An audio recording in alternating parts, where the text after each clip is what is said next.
want to start with a little introduction with our speakers. And the best way to do that is by starting with them saying something about themselves. So Coach Brianna, if you want to start us off with a little bit about yourself and what you're doing nowadays, and we move from there. Sounds good. So yeah, I've been coaching college for 18 years. Spent 1 year coaching professionally in Denmark as a head coach in Lemby, which was awesome and very eye-opening, and had to learn FIBA rules, which is all new to me. But yeah, I like I said, I've coached college at every level from junior college to Division II, Division I in the U.S. I'm currently a Division I assistant. I've also been a Division II head coach, and then, like I said, spent a year in Denmark coaching, which was really cool. And so I'm happy to share in this, clinic, and answer whatever I can, and learn whatever I can, and be happy to always talk hoops. Great, thank you, Francesco. Yeah, so as you know me, I'm Francesco. I'm an Italian coach. I've been coaching since I was. I think there is a slight internet connection problem. Francesco, you still hear me? You're still with us?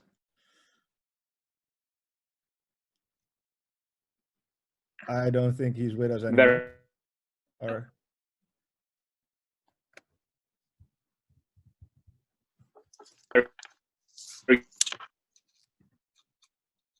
young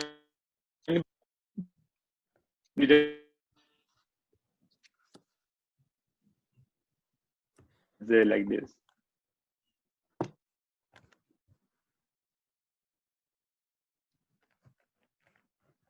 To me, it was very unclear. I don't know if anybody else had that problem as well.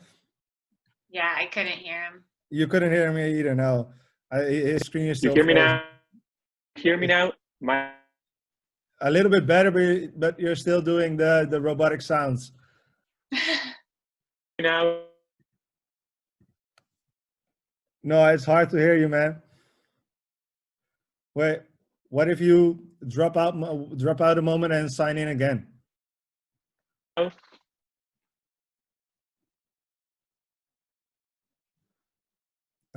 He will be back in a minute. So, moving on. What is Coach Brandon? What's the biggest thing you saw in the difference between FIBA rules and the rules you have in the USA? The speed of the game, because of the shot clock. So it was a lot faster. And then the timeout rules, very different. So coaches in the US are very used to basically bailing players out when they get in trouble, being able to call a timeout when, something starts to go awry. And, in FIBA, you have to let them handle it, which I love. I actually love FIBA rules. I wish the US would go to a 24-second shot clock and all that, but at least the women's game's starting to go there. At least we've gone to 4 quarters and advancing the ball and things like that. But yeah, I think those were the two main things I noticed. But it was awesome. I think that's two of the most main things as well. What do you think that is holding it back for the men? So if the women's already there, but it's just very old school, I think, a little bit. I think the decision makers, and again, I'm not in the men's game, it's just outside looking in, but I think the people that are making the decisions kind of are just very traditional in their thinking with that kind of, although my guess would be it won't be too much longer before they go, just because, every other league in the world does 4 quarters now, so it would be kind of crazy for them not to. No, I understand it. If I'm correct, Coach Francesco is with us again. Do you hear me? Yes. Me? Try. Now we hear you fine. 1, 2, 3. Okay, mic test. I present myself very quickly because I already lost too much time. I'm an Italian coach. I coach as an assistant with a professional team in the 2nd league. And I also coach young players. This year was an under 14 team. And I'm trying to learn, and this clinic, the opportunity to speak is great, not because I share all the stuff that I know, because I don't know so much, but every time I have to select an argument, I have to write down, and so I put all the mess inside of my mind. I try to come down to something concrete to put it out, to create a presentation, to do something. And it's been great, because otherwise in my mind it's all too much confused. No, that's great. So thanks both of you in advance for sharing all the information you are doing today. First off, I want to start with Coach Brianna, if I'm good with that, and if you're able to share what you have made for us. I will try to pull it up.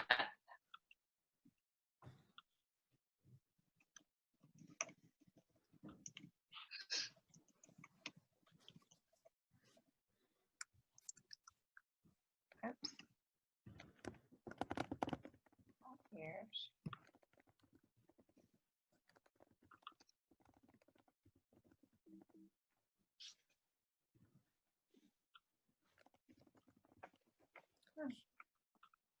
So we see your screen now. That's perfect. So you can see it all? Yeah, we can see it all. Yeah, that's perfect. Awesome. Perfect.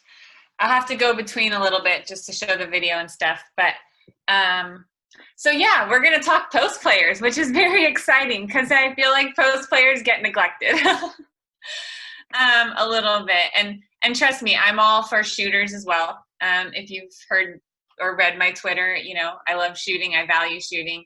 But the first 6 years I was an assistant, I worked for head coaches who were point guards, and they neglected the post players. And so I got to work with the post players. And so there's a special place in my heart for post play. So I just kind of, and there's been quite an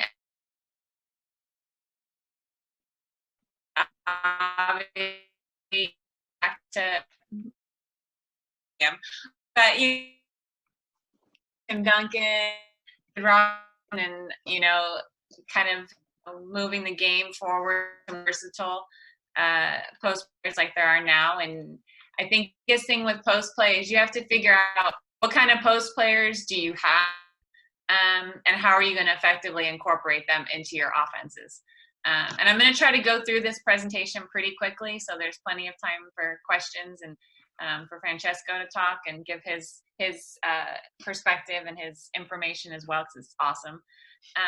So like I said, you have to figure out what kind of post players do you have. Do you have more back to the basket, low post, whether or not they're real mobile with their back to the basket, but they have that low post presence. They're going to be able to catch the ball with their back to the basket, be able to read the defender and make a post move. And then even within that, you have post players who are more traditional versus some who like to catch, a step or two. I call it NBA catches, but they ask for it 2 or 3 feet off the block so that they can catch and square up, outside pivot, maybe make a attack move from there. And then again, with the post being back to the basket or at the low, block, you want them to be a playmaker in that role. So are they looking to draw a double team? Is the help side already pinching in before they even catch the ball? But anytime you can get 2-on-1, that's the goal, whether it's in the low post, whether it's on the perimeter. But you want to get 2-on-1, and that's, what you're trying to do with your post players as well. And then again, talking about more of a pinch post, face up, somebody you can use as a facilitator in the high post, maybe more of like a Princeton offense. And so again, with that kind of, they're more of an attacker. They have the ability to face up and attack off 1 or 2 dribbles. They're a little bit more comfortable on the perimeter. It also gives you a little bit more space to use them as a passer. So if you have them in a pinch post or high post area, that gives you more room behind the basket to, let your guards cut or your perimeter players make basket cuts off of them. And then the last one I kind of mentioned is your more versatile stretch forward that can shoot the 3, a Kevin Durant kind of person, can face up. That's obviously where the game's been moving. And don't get me wrong, I love that kind of player. I want them all. I want a back to the basket. I want a stretch 4. But, you have to look at what you have. In an ideal world, we have a, low post threat and a stretch 4 that can, step out and shoot the three, but not everybody has that. And so, you know, you have to look at what you do have and how you can best incorporate them. Kind of player you can use in a pick and roll, pick and pop, dribble handoff, you know, high-low situations where they're more comfortable on the perimeter. And then again, just, you know, how are you going to use them in your offense to be most effective? At the end of the day, that's our job as coaches, is put players in a position to be most successful. And so, you know, figuring out what you have, and then how do I make them a playmaker within our offense? And they don't have to have the ball to be a playmaker. I think that's one thing that kind of gets, you know, overlooked is we had a player this year, you know, we had a really good low post player, and I'll show some film after this, but we also had a 4 player who had to she was actually a 5, but she had to play a 4 by default because of injuries, and she could not shoot. She was not great as an attacker, so we used her as a screener. She would screen and dive, screen and roll, you know, whether it was on the ball or off the ball, and that was her role. And anytime she could dive to the basket, you had to guard her because she could make a layup, and so you could draw 2 or draw help with that. So again, it's just figuring out how are you going to put the players that you have in a position to be most successful.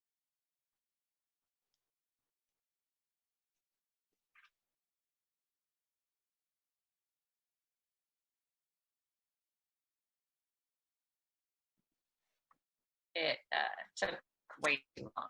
So let me switch screens real quick so you can watch, just to show it a little bit more on film. Can you see the video now? No, we see your presentation still. Oh, it's still, okay. Yeah, we still see your presentation. And I think the best thing to do for the video is if you put it on, that you let it buffer for a second, so that otherwise you can speak over the video, because we probably get a lag in it. Okay. At least that's my experience over the last couple of times we did videos and people speaking over the videos. Fair enough. Okay, let's see. So, share. All right.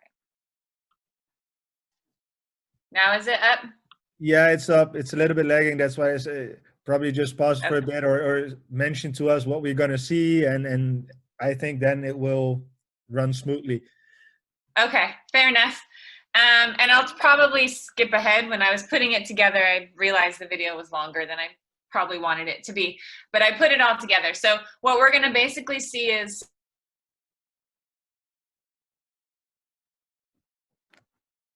senior.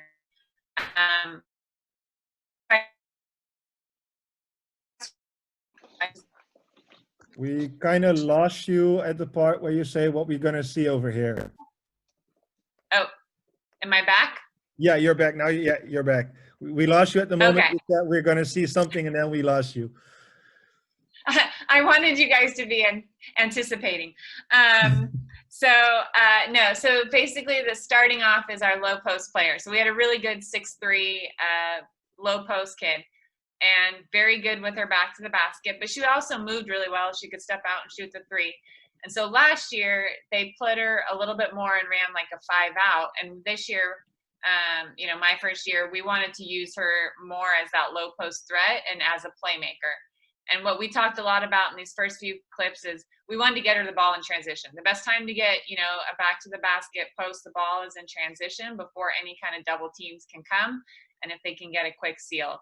And then I'm just going to kind of go through some of the other post players and different spots and different ways I've used them over the years. So I'll see if it'll play now. So can you see it? Is it playing? Yeah, it's playing. It's a little bit. Okay. Yeah. A little bit lagging. Yeah, we can't do anything about it, but we get the bigger picture. We get it out of it, I think. Okay. There's multiple clips, so hopefully that'll kind of help too. So again, here she is, you know, and I know Francesco is going to show a lot of clips on this and how to get it into the post. But, you know, again, right out of transition, before any kind of double team can come, she's running the floor. We want her running to the rim every single time, because again, she demands a second or third defender. She commands that kind of attention. And so we want to try to create that quick advantage right away.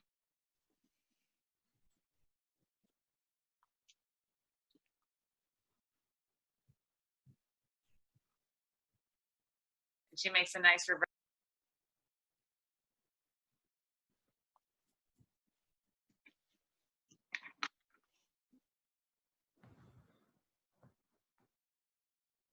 Work her player down. Again, we have pretty good spacing on the weak side. Everybody's trying to get outside the 3-point line. And then you see, even because of that, again, she demands attention. You can see there's a help defender already in the middle of the key. So right there, we've created an offensive advantage without her even having the ball. And that's where that's where your post player becomes a playmaker for you. She was still able to work the girl. She kind of tried to get caught on the high side. We made a nice pass over the top. She got a wide open layup. Can you still see okay? Yeah, we got you back. We lost you a couple of seconds ago, but no problem. Just go ahead. Okay. I think between the internet and the video, it's a little much. Yeah. So again, here she is, low post, pretty good spacing on the perimeter. Everybody outside the 3. Again, double team comes. She reads it. And we talk a lot about, and I'll talk a little bit more about this as I get to more of the player development part. But reading where the double is coming from within the 1 second rule and going opposite. So again, in transition, deep post catch, deep position, double team comes. Okay, we told her it was coming from the middle. We knew that was in our scouting report. It was going to be coming from the weak side corner. That's where it came from. She still made her move over and finished. So again, just seals, different seals. This is another post player I coached. Different kind of post player, not as versatile, more of a low block, just gonna back her way down.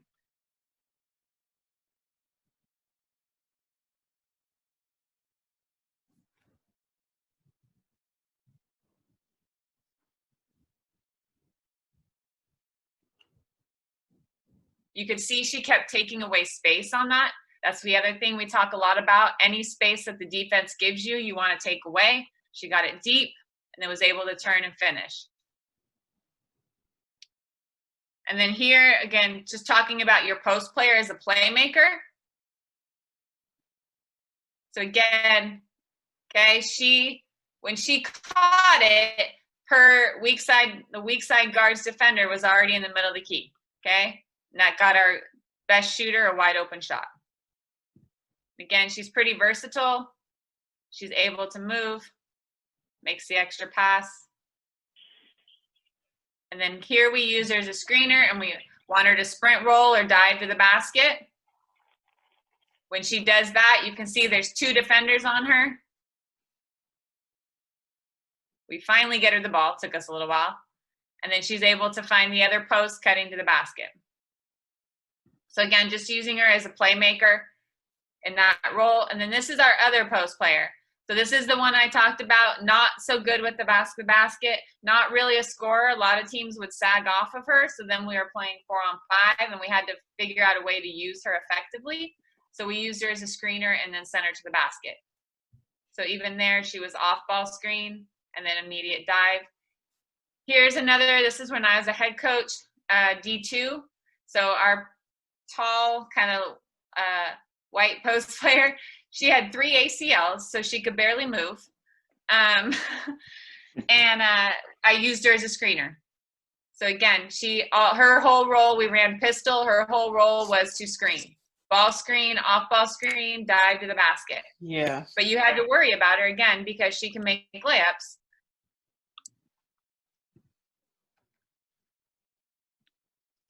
Possible.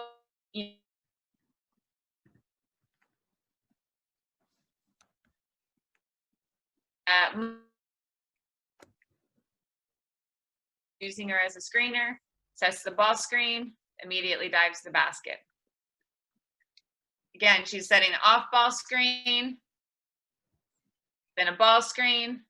And again, we shot the ball really well, so that always helps. That opens up your post. It's inside out, outside in, and then got her a layup here. And then there's just a couple more clips. Again, like I talked about, you have a post that can step and face up. So again, our post player, she caught the ball, high post area, face up. That's a good shot for her. Here, she's at the screen, a little bit off the block. Reposting, she likes that face up move, good spacing on the perimeter, gives her room to work. So that's just kind of, again, different ways to use your post players depending on what their strengths are, what they're good at. And then I'll bring back the presentation real quick. I think, yes. Are you guys still with me? Yeah, we're still with Yeah. you. Okay.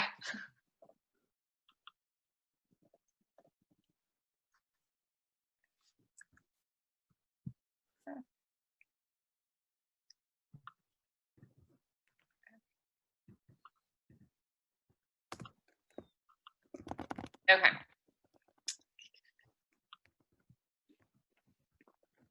So now let's go to, oh, I have to wait.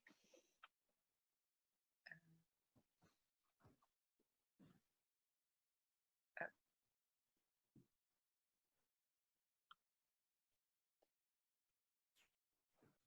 There we go.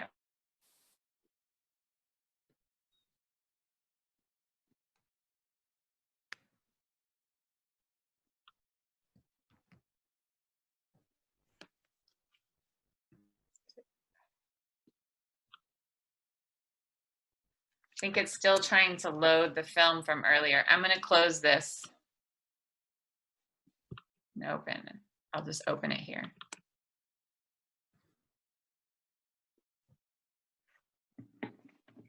All right.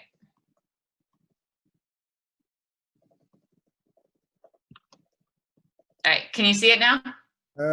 We see your presentation indeed. I think it's in, but we see it in, like, how would you call it?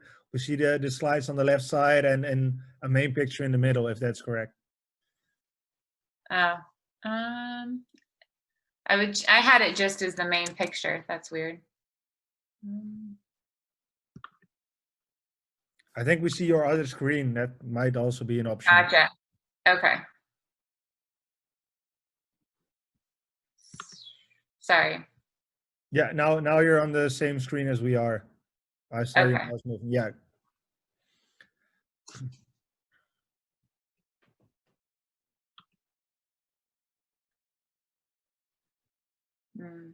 It's not loading. Sorry. Oh, we can work from there as well if you want to. It's readable. Technology. Here we go.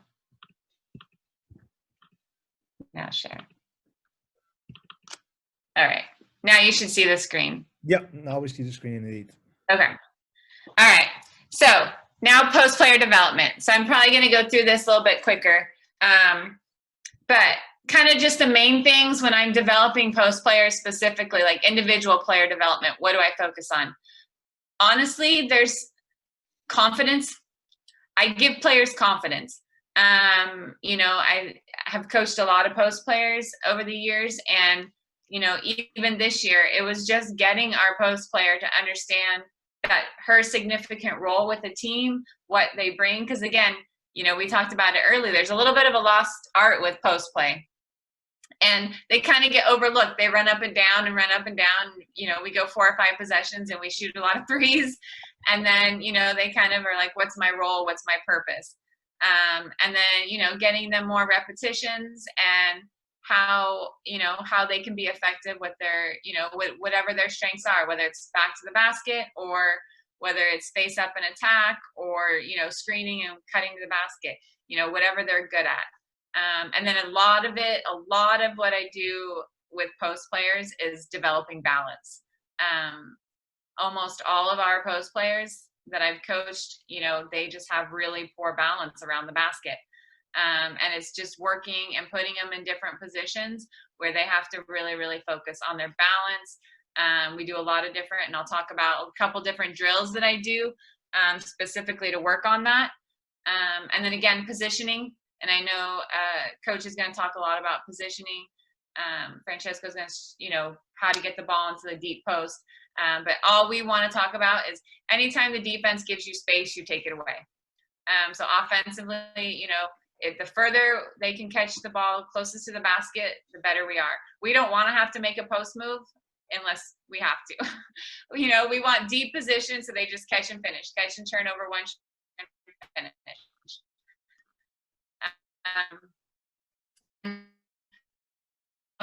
We talk 1 second or half second rule on the perimeter. Well, we do the same on the post. You know, I want them being able to read the defense within a half, you know, prior to the catch, and then being able to make a move within a half second of catching the ball, if possible. And so that's, you know, a lot of what we talk about.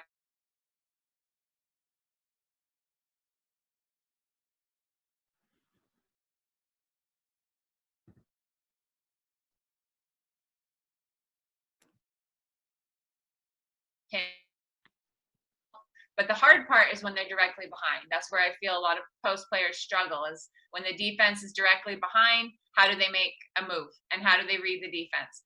So we talk about a half step, and basically all that is on the catch, they're just going to step halfway, like kind of split the defender's legs and just kind of step into them toward the basket, and make the defense make some kind of reaction. The defense, you know, if they body them and stay right on top, then it's an automatic quick spin. You know, if they back up, well, now you've created some space for you to be able to make a post move or a post read. But it's just a way that kind of makes them a little bit more comfortable and able to read the defense if they're not sure when they're directly behind.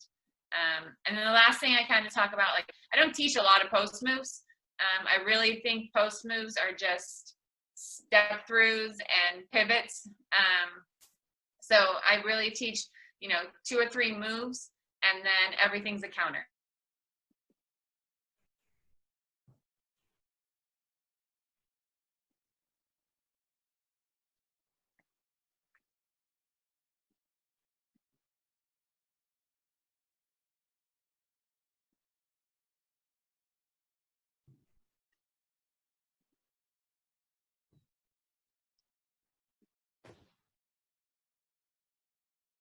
We've lost her. I think so. We had all the information for this this slide. I think she's already moving forward to the next slide, but we might have lost Coach Brianna. Let me. You've been very unlucky tonight, unfortunate with the speaker connection. Yeah. I'm sorry. No, let me check if. Most of the times it happens between, like, if you either load a video or something like that into the presentation and speaking over the video, that's most of the times that's the whole problem. But let me check. I will reclaim the host and stop sharing her for a moment.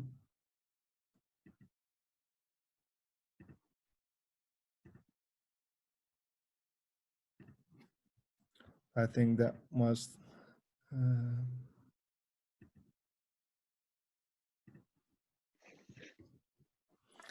I think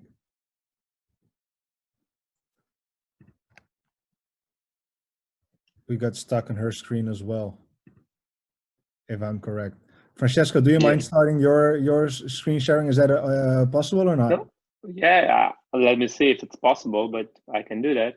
No, it's telling me that I cannot share screen while other participant is sharing, but I think you, as the host, can change this maybe in the sharing option. Yeah, I can share my screen, but I can stop her. So now you see my screen, if I'm correct. No, you don't see my screen. Not. I still see. I still see your screen. Okay, now I don't see anything. Okay. I think she withdraw herself from the participant list as well. If you want, I can start. No. So in the meantime, Francesco, let me ask you something about development as well. Okay. when would you start using, or when would you start teaching post moves to youth players? So it is a very tough question. So before post move, I think that during all the development of player, starting from a very young age, you have to start make them play through contact and understand that basketball is also a contact game, and also like situation where you have to seal somebody, like you get a deep position, and from there you simply like turn and finish in simple way in the beginning. I would not go on at a very young age teaching like fake up and under and stuff like that. At a very young age, I mean before like under 14, 15 maybe. At that age, we can start do that because it's part of our package of finishes, you know. But I think that it all comes after the deep catch. As Brianna was saying, and she said something that I'm completely gonna steal in my presentation, the idea is that you want to get the ball as deep as possible. You don't want to need those moves. You don't want to be able to take the ball and do 3 or 4 fakes. You want to get the ball, make one strong move to finish. And I see that Brianna is back between us. So Yeah. if she wants to start speaking about development, like that was her just listening. presentation. Yeah, I don't know what is wrong with my internet, but no, you can finish whatever you were. I apologize. Yeah, no worry. I just finished this phrase, and like, so if you teach the players a lot of moves, their first reaction in my experience would be, you know, okay, I didn't get the ball in the paint, 2 feet in the paint, I will settle for this catch 2 meters away. And that's fine. That's, you know, when you're teaching like older player and professional player, you're not going to be able to get a catch in the paint every time.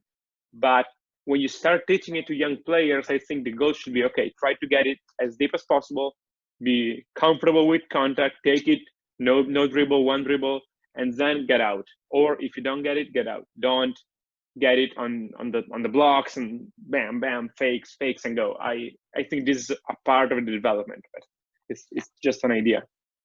Completely agree. I completely agree. So do you want me to keep going? Sorry. Yeah, just give it another try. No problem. Okay. We all here and wanting to learn from you too. So please go ahead and try another time. Okay.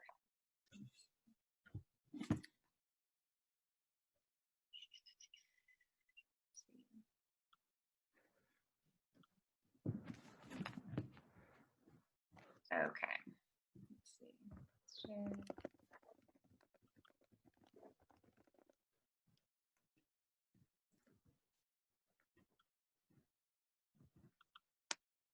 All right. There we go. Yes, we see your screen again. Okay. No more video. So what I was talking about, here's some of the stuff I use. Again, balance being the most important. And I think this is good because it's all ages. And like what we were just talking about, you know, the biggest thing is just being able to be comfortable finishing around the basket. You know, whether you have a back to the basket, whether you're using your post, you know, cutting to the basket, but just being able to finish. So one thing that I've used a lot is, you know, you do a rebound, they go up on 2 feet, they go up and put back. You practice landing on 1 foot. Same thing. They throw it off the backboard, they go up and get it, but now they have the right foot down and then go back up. And it has to happen quickly, obviously. It's not like left and then right. And you're trying to get them to, you know, they go up, they jump, they land on left, right foot comes down. As soon as their right foot hits the ground, then they're immediately going back up. And then we'll do the same thing, right? You know, this time you land on your right foot, left foot comes down. So again, just kind of, you know, different ways where they have to, you know, land, because, you know, they go up for a rebound and they're going to land on, you know, they're not going to come down on 2 feet every single time. And then you create contact, you can add contact and, you know, bump them on the, you know, landing, bump them on the finish, things like that. What I call Superman. So same thing, except for now, instead of, you know, throwing it on the right side and catching on the right side, they're throwing it across the backboard. So if they start on the right side of the rim, they're throwing it to the left side, and then they got to go up and get it on the left side. Same thing. landing on one foot. So they're landing on their left foot, setting their right foot down, landing on the right foot, setting their left foot down. So again, just different ways to, kind of evolve some traditional, rebounding putback drills, but getting them comfortable finishing around the rim off of different landings and different positions. And then the 180 turns, I'm afraid to show the video. I have a video of this, but I'm kind of afraid. But I'll do you want me to try? No, I can do it if you want to. I already wrote in the URL, so I can show it if you want. Perfect. That would be great.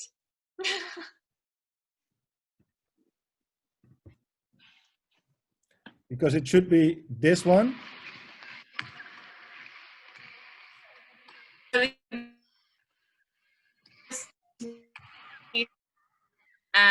Again, balance, flexibility with their hips. You'll notice that a lot of times they struggle to get their hips all the way around.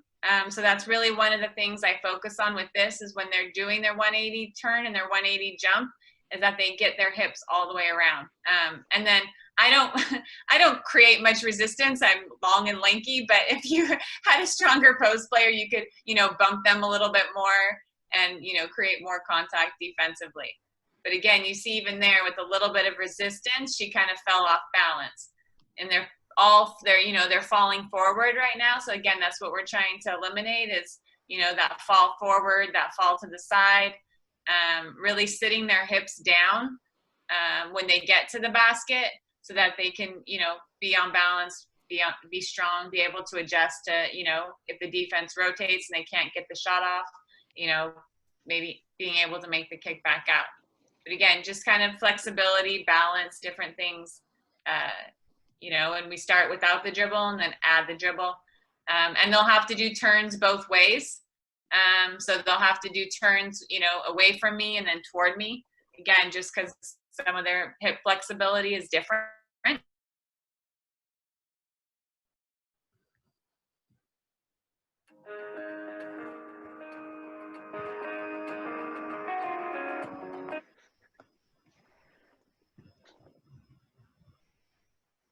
Maybe go back to sharing my screen.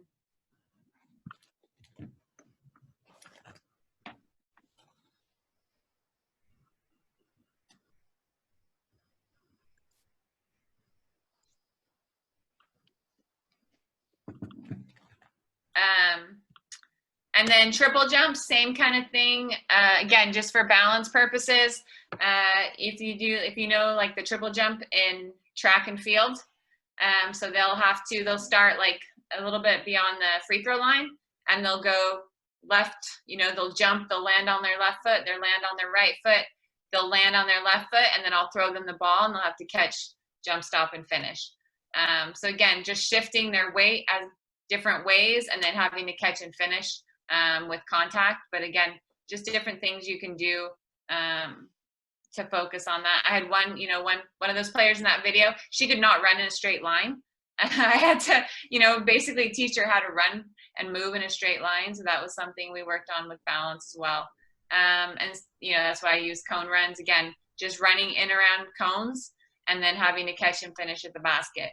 I wish I had videos of all of them. I am usually the only person running the workout like that one. I was lucky to have that because my manager day, but normally. And then blind catches is more of a reaction drill. So I'll have them face away from the basket. I'll stand right behind them. I'll just throw the ball to one side or the other, and they have to grab the ball, turn, and finish right away within the rule. So again, just different things.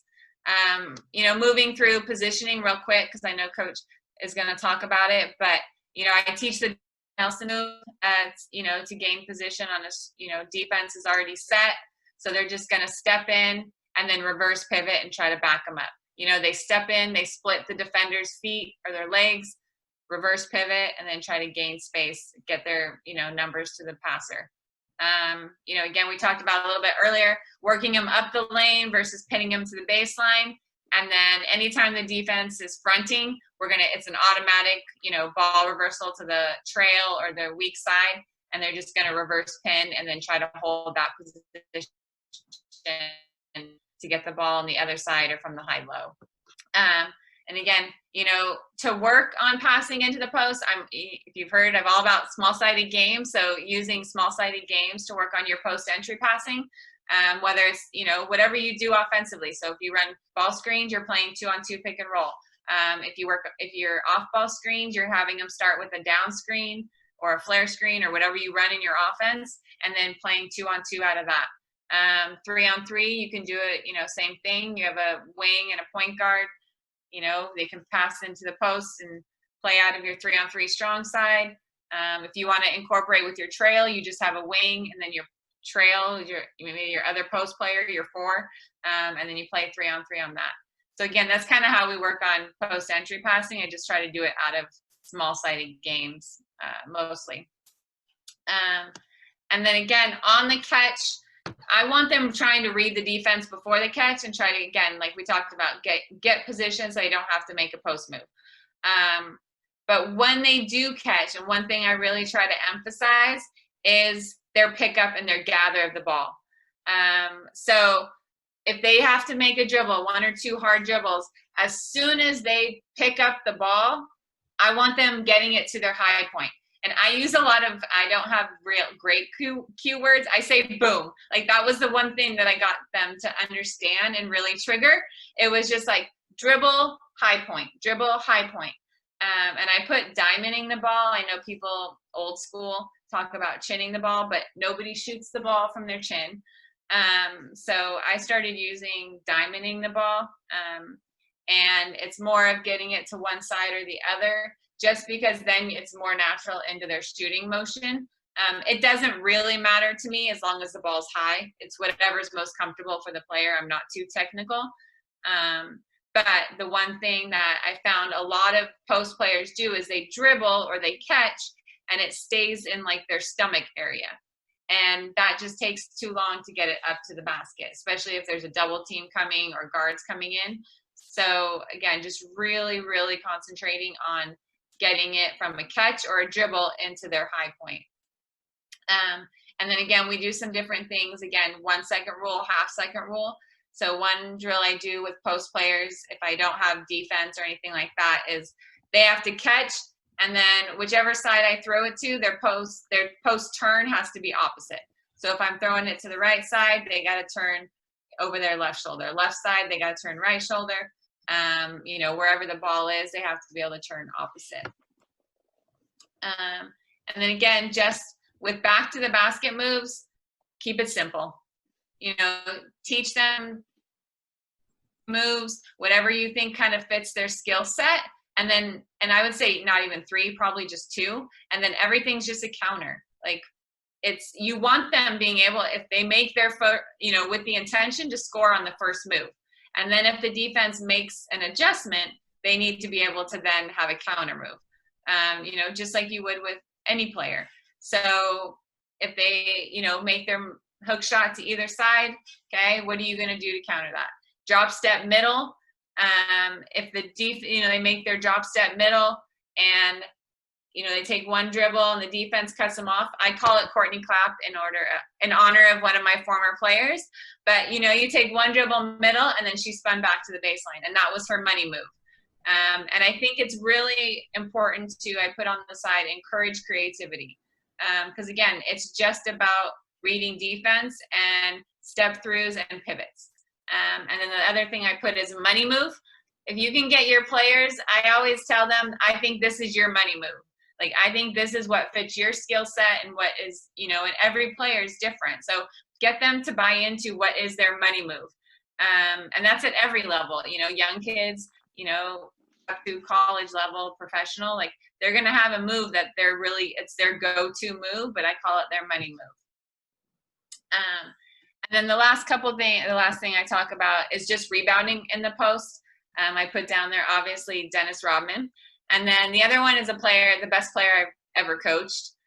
She broke Lisa Leslie's rebounding mark in California, which is a big deal.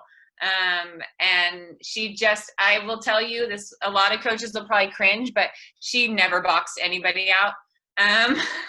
She never boxed a single person out in my 3 years of coaching her. But holy moly, could pursue the ball. And when she got the ball, it stuck. Like it hit her hand and it stuck. So again, I just think rebounding is pursuing the ball. It's seeing the shot.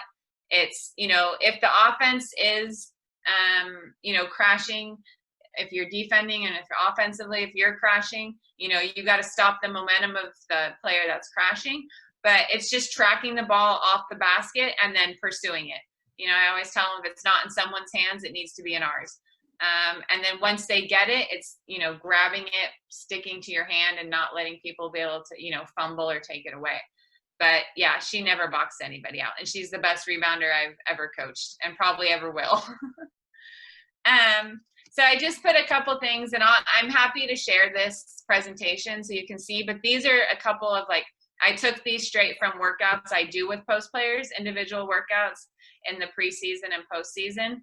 And again, just cone runs, a lot of one-on-one, a lot of two-on-two, the balance drills that I talked about, and then incorporating some different shooting based on, whether it's more of a stretch four or more of a, inside, closer to the basket. And then that's it. No, that's perfect. So, a lot of information. Yeah, but it's a lot of information as well. So we got a couple of questions already in the in the chat. Let me find them. So we got a question from Deacon. He said, if you have just an average shooter, slightly open, but your big has the ball with a defender in the paint, would you try to risk getting a three, or would you say let the big play one-on-one?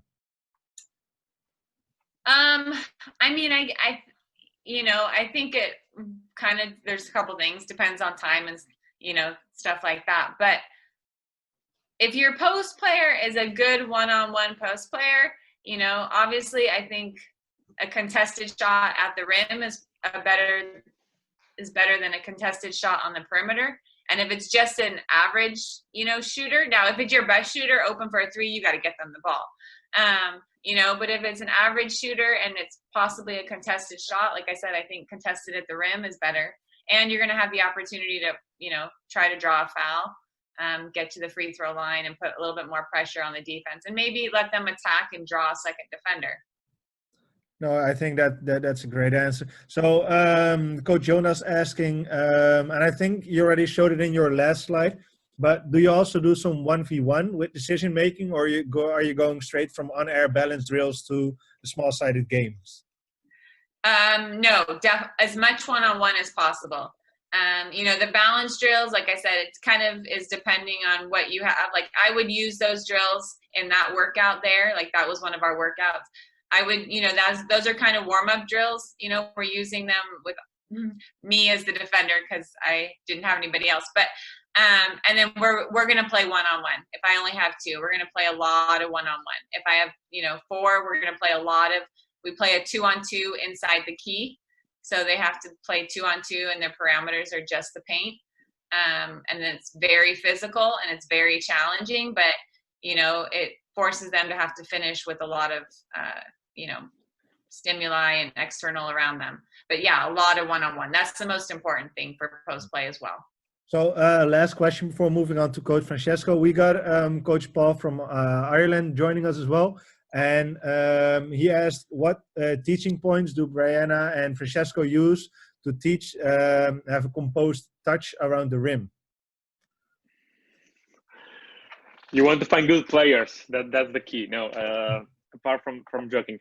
So what I think is that, adaptability is the key, and being able to do a different type of shot every time. So I personally don't do like mic and drills too much. I've seen something on Twitter, and I don't remember who did it, but I want to credit him. Like it's called like random mic, and it's simply the idea of doing a different shot around the rim every time. So you get the ball right floater, get the ball reverse, left, and you move a little bit like one step closer, one step farther. You change your shot a little bit every time, and then you go on with the defense. So having said that, I use actually Mic and Drill for create confidence with players. So let's say the game day, we use it with our professional players in their routine pre-game. And with younger players, we try to, to start practice sometimes with something more about their mind. So let's say, okay, as a team, 12 made in a row at the rim, like on a floater, on a layup, on a power move, whatever. Just, to get into the practice is not something that I would do as the core part of the practice, but I think it's a good way to start with your mind. And the touch is basically a lot of repetition with different variables and different adapting to different stuff. This is what I believe. So how would you do that, Coach Brianna, with the women's side as well, and more of a touch feeling around the rim, seeing that they are obviously less athletic than most of the guys are? Yeah, no, I mean, I agree with all of what Coach Francesco said. Like, the more comfortable you can make them in different situations, the better off. So, I agree. They also confidence, so you need to see the ball go through the basket. So doing some kind of repetition drill, a certain number in a row, I think helps too, like making sure they're not just doing, not just 10 makes, like it needs to be in a row to help with the concentration. But they need to see the ball go through the basket. And then as you kind of build up, like I said, encourage creativity. I try to put them in different positions. So, using the different stimuli, off and the balancing and things like that, so that they're comfortable catching it. We'll do some stuff where I randomly throw in help side defenders from different spots, when they don't know where the help side's going to be. So they'll have to catch with their back to the basket. The help will rotate just so that they have to make a quick read, and be able to finish accordingly, and it's putting them in as many different positions as possible to be successful and creative. No, perfect. Thank you. So Francesco, I know you have a great presentation as well. If you would like to show that to us. Yeah, let's go. So I will stop my video just in order to try to make the video go a little bit smoother. So let's go. So you see my video, right? Yes, we see okay. it. So my whole presentation is going to be about something very specific, and I try to go as deep as possible in it, and it will be how to generate, deep catch at the rim, and we'll try to go different direction. It's impossible to cover everything, but we try to go with something. So let's keep focus on this player. You will see him circled up. Simple situation in transition. Bam, deep seal. He went at the rim. He went low as possible. Back pivot and take the position. So this is the position that we try to teach to our player. He is in balance. If the defensive player go away, he is not going to fall down.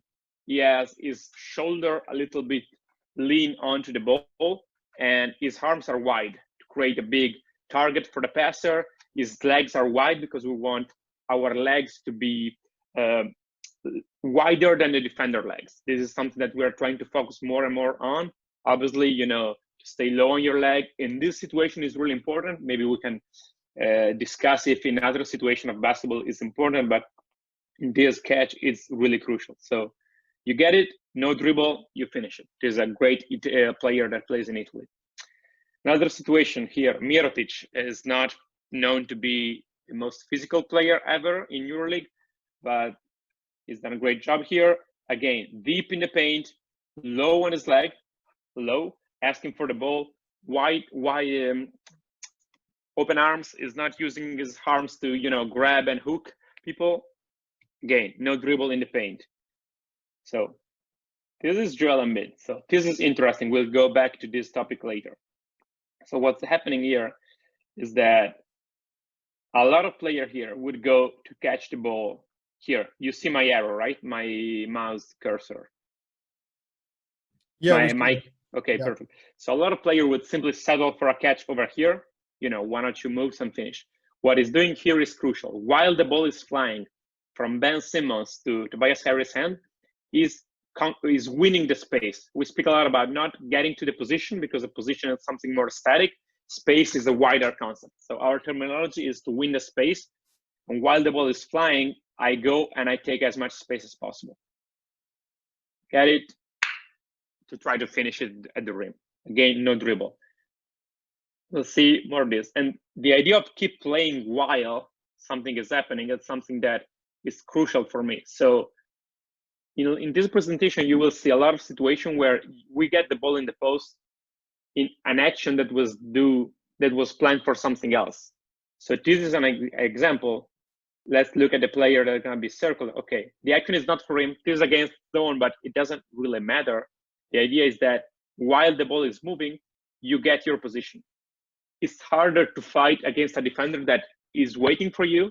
It's a matter of like, was bigger, was tougher, and you have to win that fight.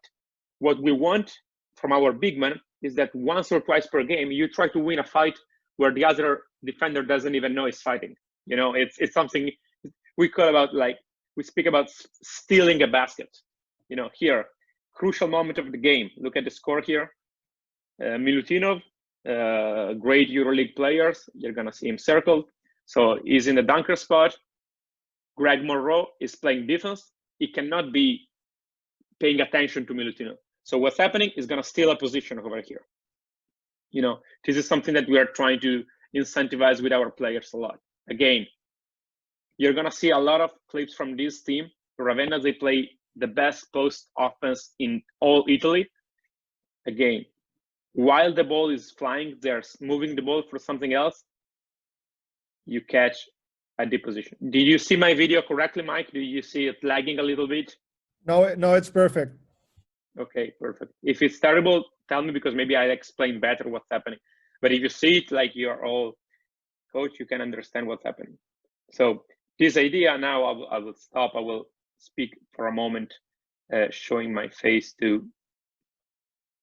So our first point for us that's really important is the idea of playing to stay low on our feet, all the technique that you know better than me, but the idea to play while the defense is worried about something else, not to fight for 5 seconds for our position, but to move earlier than the defense and to get to our spot and win the space. We're gonna come back to this terminology later. Go back to sharing the screen. This is a pick and roll situation. Right now, pick and roll is the situation where you get most of your post touches probably. Okay, here, pick and roll. The ball is flying right now. Here, what we want our big to do is running at the rim for sure, but do not settle to catch the ball here. We want to catch the ball with 2 feet in the paint. This is our goal. We know it's not gonna happen all the time, probably not even half the time, but every time we're gonna get the ball with 2 feet in the paint, it's a very, very high point per possession shot. So while the ball is flying, I go inside the paint. I go against my defender. Brian, coach first did use a great term about like Don Nelson catch, Don Nelson move to go into the defender and take the position. Here again, pick and roll, and the key here is to move while the ball is flying. So while something happens, I have to do something, not after. Basketball is not a consequential sport. You have to do something while something else is happening. Here, this is all the space that you gain. This is space now. Okay, the bigger space you have, the much easier it is for the passer to throw it to you. Okay, it's going again. So you have to win the space. We come back, we try to be consistent with our terminology again. So you have to do something while something else is happening, and you have to win the space. Here again, while the ball was flying, take your defender as deep as possible, win the space.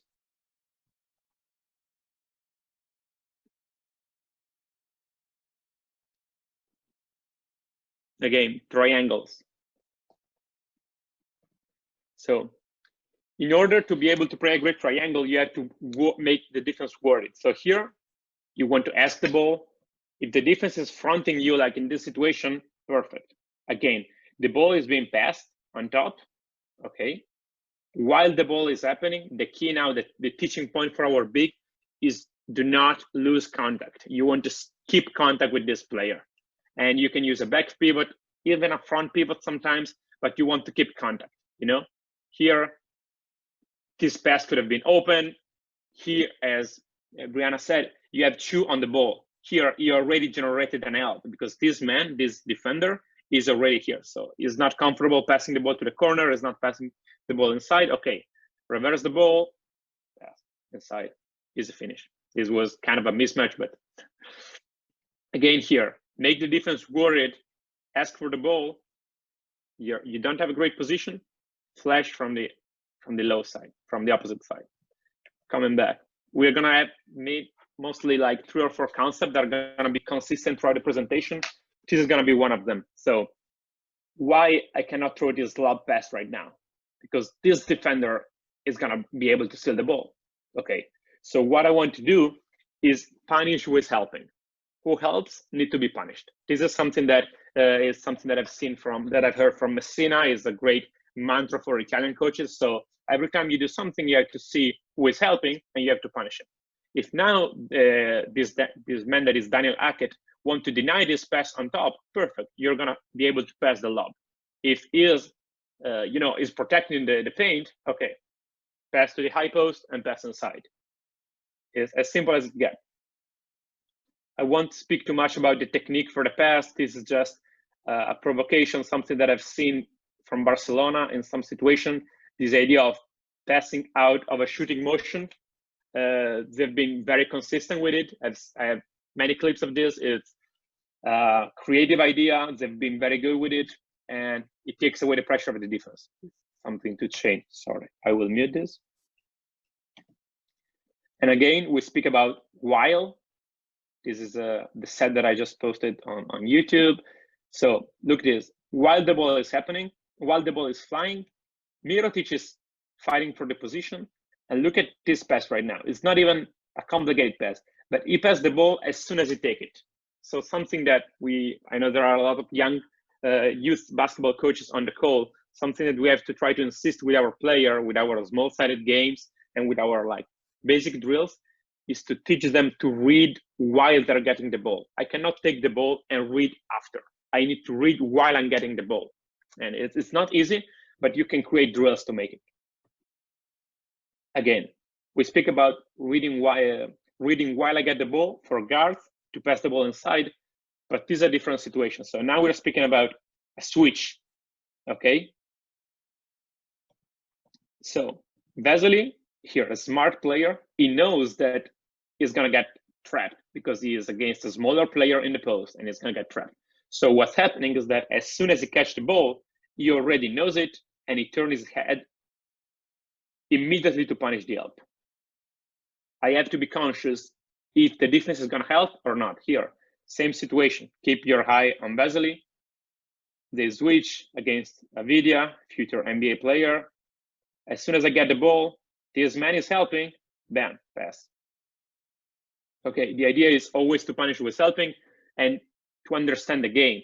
Here, late on the off-screen situation, they switch. The ball is inside. So I don't know if you know, this player is a great post player. He's not a terrific playmaker. He's not a terrific passer. So if you start dribbling and then the help come, it can be a trouble situation, to pass the ball out against the trap. So what he's doing is he's waiting for the trap. He knows it's coming because he's against a smaller player.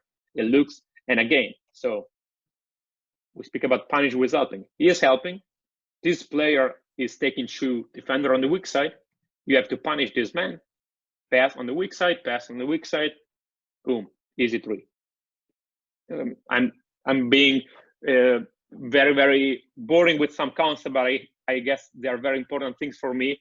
Very basic concept that we have to see in all our ideas. So this is another one that we'll see different clips of it. The idea of always keep playing one-on-one. So this is not a deep catch. This is a catch on the blocks.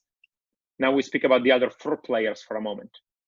Every time I get the ball inside, let's not speak for now about specific like moves and set and like screen away and different options that for sure you can do, but we speak about play one-on-one.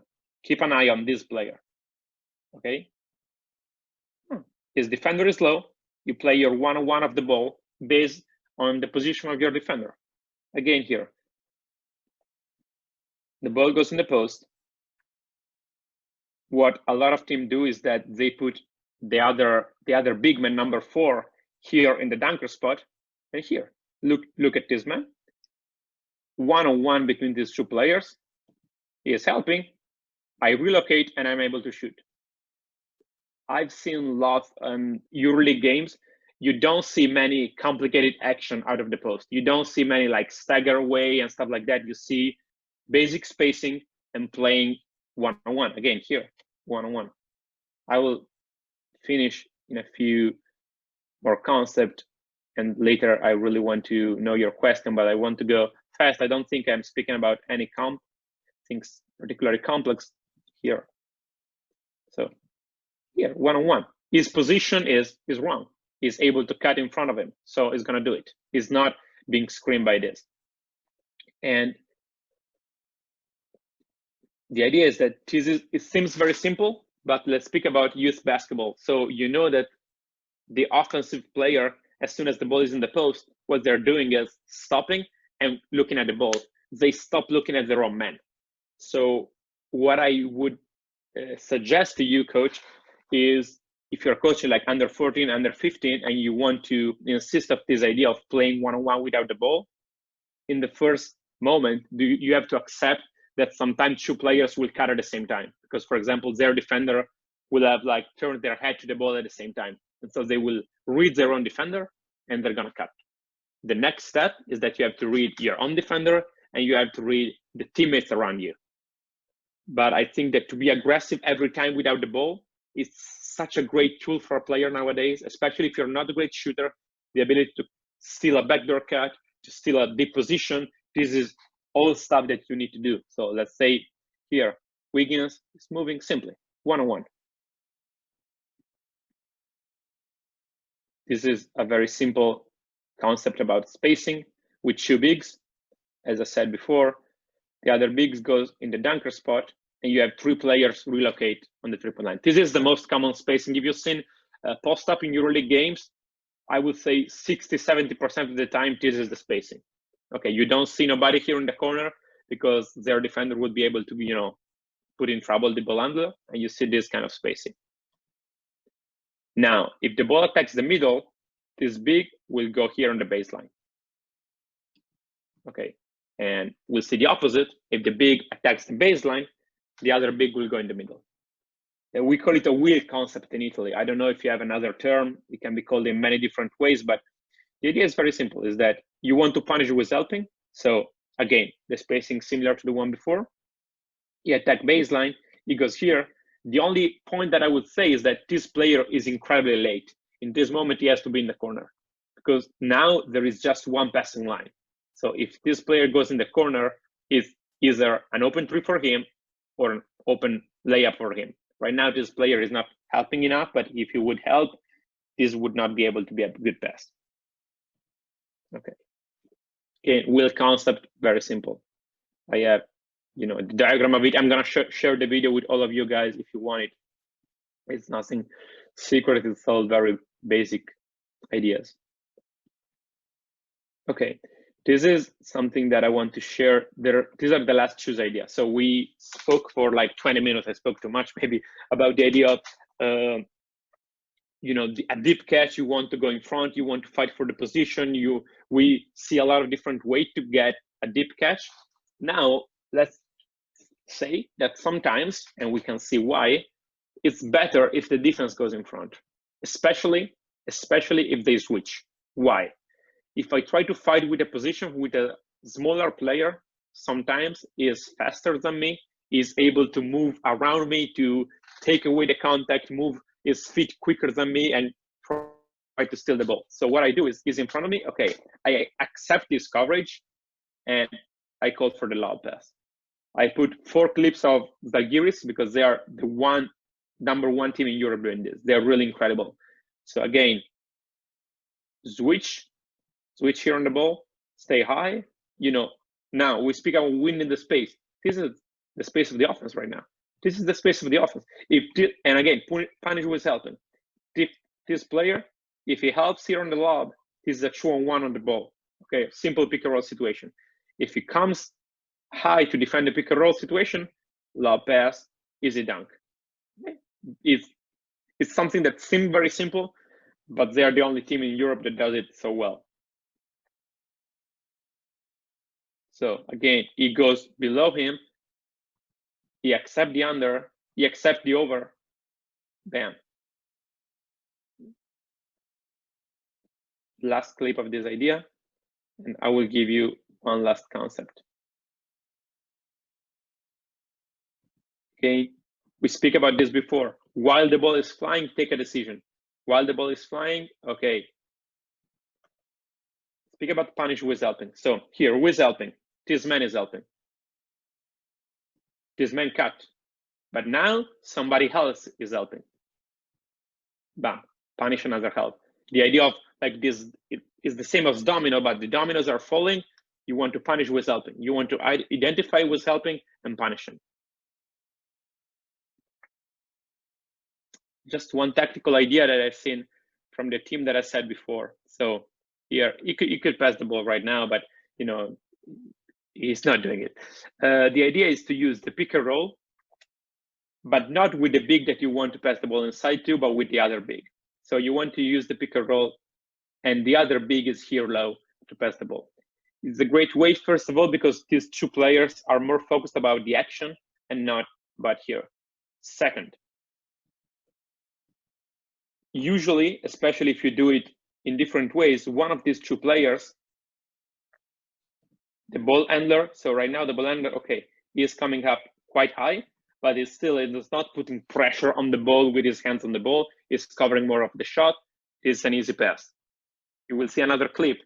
If they look at the score, this is the exact same possession. A minute after, same set. Now, what they're doing, okay, more aggressive on the ball, okay? You use the short roll to pass the ball inside. Okay, so to use the pick and roll with the other big in order, this is the last clip, to pass the ball inside. Here. Why so high? Because if you play it so high, the defense would go under all of the time. So you take away pressure from the ball handler and you're able to pass the ball inside. Now, he doesn't pass the ball here. I don't know why. This is a perfect catch. Okay, he's not doing it. He waits a few seconds. Now he passes. Okay, but the idea is quite clear. This is just a suggestion for you.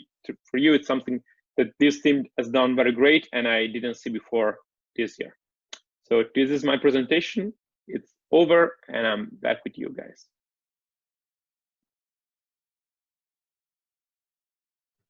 Perfect, and thank you for sharing that as well. It's always funny to see how coaches make a presentation for like 5 minutes, but we end up talking to each other for a lot longer. So actually, we have like 15 minutes left in the call, so I want to wrap it up with a couple of questions. We got one from Jack. He's asking, Francesco talked about the importance of teaching players to make decisions before the catch. Could you give us some games or drills to work on this and how you would teach that to your younger guys? I can give you the first example that comes to my mind. You can do this during a one-on-one drill or during a one-on-one drill to start practice. So let's say that you're playing a closeout drill. You have the offensive player on the wing and the defense, it starts at the elbow. So another player passes the ball to the wing, and when the ball is flying, the defense is coming. Now you add, it can be an assistant coach under the rim. If you go in the position and you ask for the ball, you know, like you show a white target, they have to pass the ball inside. So what you're getting not simply to read your own defender, but you also have to read the inside defender, the inside your teammate who is supposed to be inside. So you get two reads at the same time. You get the read against your own defender, and you have to learn to watch behind it, because this is what happened in a game. Like you take the ball on a closeout, on a ball reversal or whatever, and you can shoot, but you have to know what's behind you. If your teammate is completely open in the paint, you want to pass the ball. You don't want to take a shot with mildly contested. So, and you can apply this to any type of drill that you think about, like any one-on-one drill, any skills drill. Like while you're catching the ball, there is somebody else inside who is asking for the ball. Quite simple. Yeah, no, thank you for that. Jack, if you have enough information for that, then it's fine. If not, I think Coach Francesco is happy to explain you a little bit more. So I want to involve Coach Brianna back in as well. I actually wanted to ask you, Coach, when would you start teaching players to play in the post and why? Oh, I mean, I think, and Coach talked about this a little bit, like at a young age, like I think the biggest thing is just focusing not so much on post play, but just being comfortable finishing around the basket.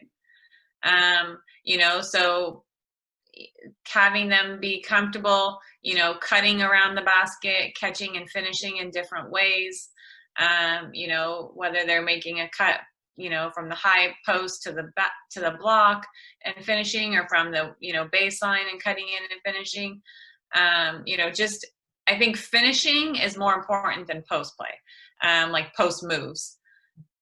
You know, obviously, I think as they get a little bit older, maybe it's so hard. I mean, on the men's side, because they could have a growth spurt and go from being a point guard to a post player. But you know, maybe 12, 13, 14-ish, you know, maybe, you know, start to develop them being more comfortable with one or two, you know, basic post moves like we talked about. You know, teach them a drop step middle, or, you know, teach them, you know, just to be a little bit more comfortable playing with their back to the basket and a defender directly behind them. You know, because that's really the only time they need to make a back to the basket move, is when the defense is directly behind them. But I, you know, like I said, I would say somewhere in that age range, not till they're older. No. I just don't think would you do that for? Oh, so would you do that for everybody as well? Would you let your guards or your so-called guards at that age do the same drills, or would you already make a separation? No, I would have everybody do it, you know, just in the same way that I would want our post players doing perimeter skills. You know, like you said, you don't know what a player at that age is going to develop into as they get older, you know, and the more skills that they have, the bigger their skill set is, the better off they're going to be going forward. Yeah. So, and a final question about the post-up, and also the difference in between the FIBA and, if I'm correct, the USA as well. If you have to post up and you make a face-up pivot, I think you have one more step in the USA as well, if I'm correct, or? If you face up, you can step through. You just can't put the second foot down. No, and so out here you only have that one pivot foot. So if I'm correct, Francesco, and please help us out if I'm correct in that, it's harder to do it out here in Europe compared to the face up, and then you have both feet left to make any first step until your second foot touches the floor. So right now with the step zero rule, it's incredibly messy, because actually if you take the ball dynamically, you could do that. And some players did that this year in our league, and they were successful. But the problem was that there was not a consistency with the referee. Sometimes they were called for the same exact move, and sometimes they were not. So personally, I'm not teaching it right now with our players, because there is no like they can be called for a travel.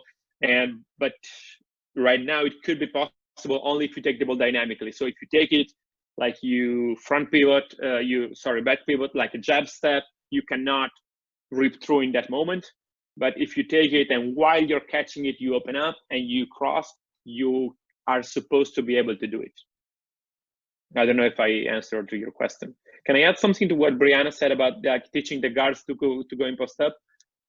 Sure. Okay, so I think that not just with young players, but especially when we do like drills to teach how to pass the ball inside against a defender. We also, with professional player, we want to switch roles sometimes, because we think that like for the bigs, to be able to pass the ball inside to a guard makes them understand better, you know, how to give a target for a pass, how to take position.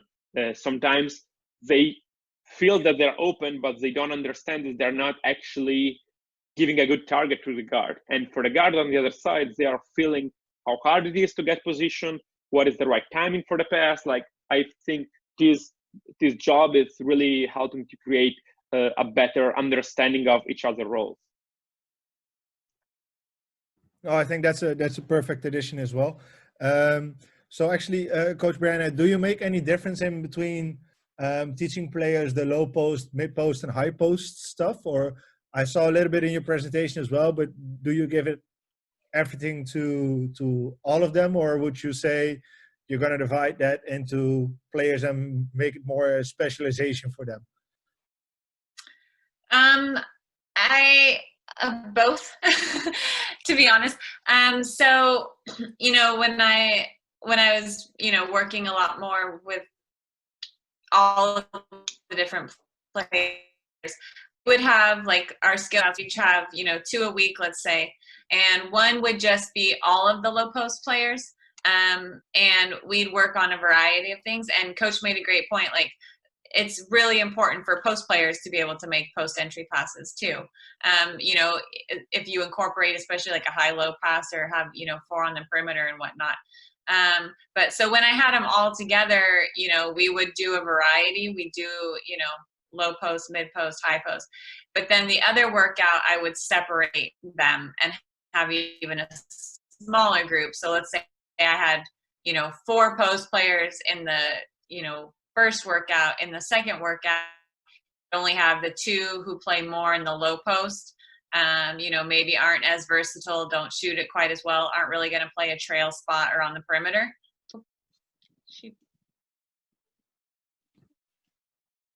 No, that's that's. Can you still hear me? Yeah, now we hear you. Yeah. Okay. So yeah, and so in the second workout, I'd split them up and have one that played more. One would be low post, one would be more of my versatile post players that play on the perimeter a little bit and do more out of the high post, and extend it out a little bit more.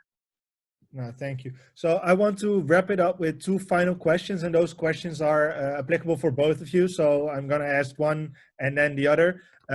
So first off, it's what's the first thing you teach players about post-play development? Let's start this question off with you, Coach Brianna. What's the first thing you teach players when you're teaching them post-play?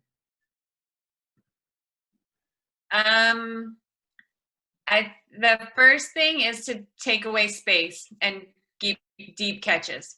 That's the very first thing I want them to understand is whatever space the defense gives you, you want to take away, and to work on that. That's the very first thing. Okay, Coach Francesco, same question for you. Where do you start? What's the first thing you teach post players about post play development? As we said, like to win the space, to win as much space as possible. I'm being repetitive right now, but this is the key. And to be strong with their finish, I think is the idea, like to finish over your defender, to not fall away, especially like younger players when they shoot, even against a smaller defender, they tend to lean back when they finish instead of shooting like over him. And this leads to more fouls. This can lead to a higher percentage. And I think it's something that really can help them. And these are the 2 main things. I would not go into like fadeaways and stuff until much later in their career. Yeah. So, and then the last question for you, Coach Francesco, before we ask the same question to Coach Brianna. Would you rather have a great finisher or a great passer out of the post? Ooh. So I think, like, first of all, I'm gonna be such a bad answer here. So the most important thing is to know exactly what you have. If you have a good passer and you think is a good finisher and is not, or vice versa, you're gonna be in trouble, because you have to adapt your game to it. Like you cannot pretend that like Andrew Bogut is not Shaquille O'Neal and vice versa. Shaq was a good passer too, by the way, but like he's not such a great skilled passer. And the idea is that I would personally prefer to have a great passer probably in the game nowadays, because I can use him in different parts of the court. I can use him on top to facilitate the game for like in a flow offense. So I would personally prefer a good passer maybe. But like it depends also if he's a terrible finisher, like really terrible. No, that's harder. No, that's like the dilemma I'm placing you on. So, now, Coach Brianna, the same question for you. Rather have a great finisher or rather have a great passer out of the post? I feel like Francesco didn't really answer the question. It's true.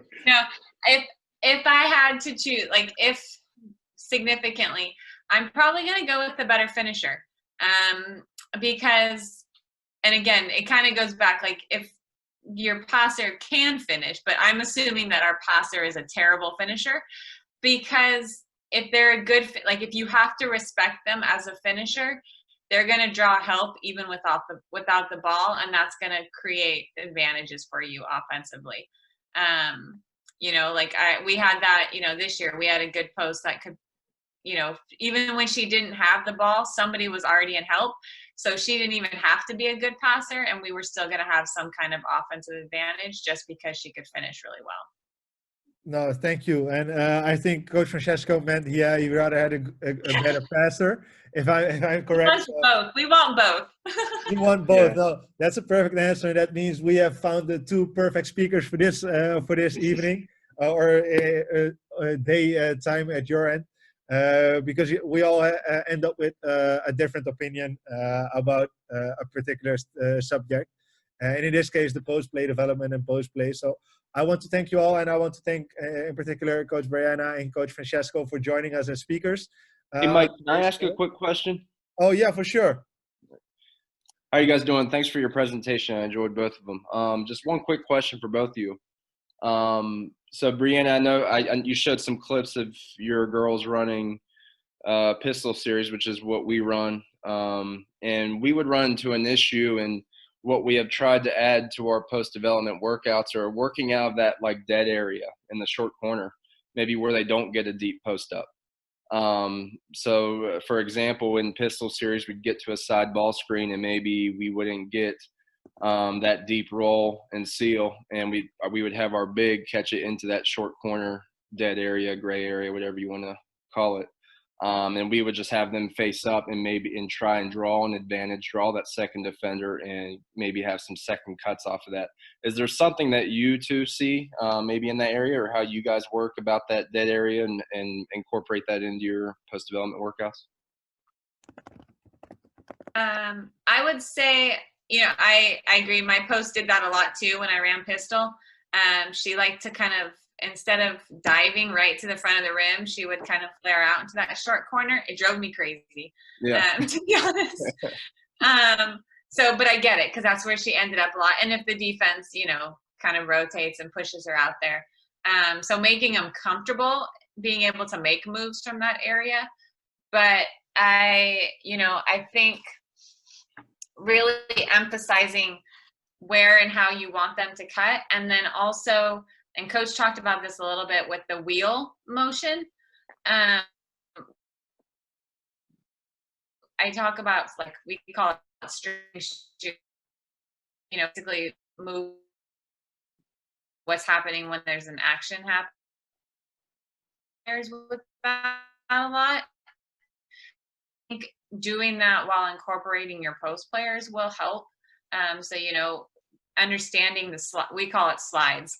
So understanding the slides when the action's happening and where the post players should be moving is kind of one way I think has helped us rotate and move a little bit better in relation to when, you know, the action happens in whatever you're running, if that makes sense. Yeah, thank you.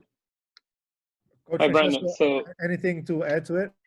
Yeah, super quick. So I think that if you're speaking about one-on-one from that position, since you're not so close to the basket, the first idea is to try to do something unbalanced. You don't want to, you know, get at max speed on the first dribble, because you're probably going to end in a crowded space unless you have an open window and you can attack and dunk, obviously. So your idea is to be unbalanced, you know, and see what's going to help. To come back to the point before, assuming that you're catching the ball in a neutral situation, so you don't have already an advantage and you can catch, rip through, and go for a dunk. And the second action that I suggest you, or I think is a good idea from that position, is that if you are not able to get an advantage one-on-one, you can go with a dribble end-off with a wing in that position. So it's a dribble end-off that comes from the low post, and it's very hard to defend from that short corner, because the defense, it's hard for the defense to go under. It's hard to do. You basically have, like, you can get an early sleep out of that action. It's something effective. I can send you some clips if you want. Yeah, we absolutely. run that this year. Every time we were not able to get like a good one-on-one, we run that, and we did find some success with it. Actually, not so much, but I think it's a good idea. Yeah, that'd be great. I'll put my email in the chat if you wouldn't mind emailing that to me. Yeah, thank you.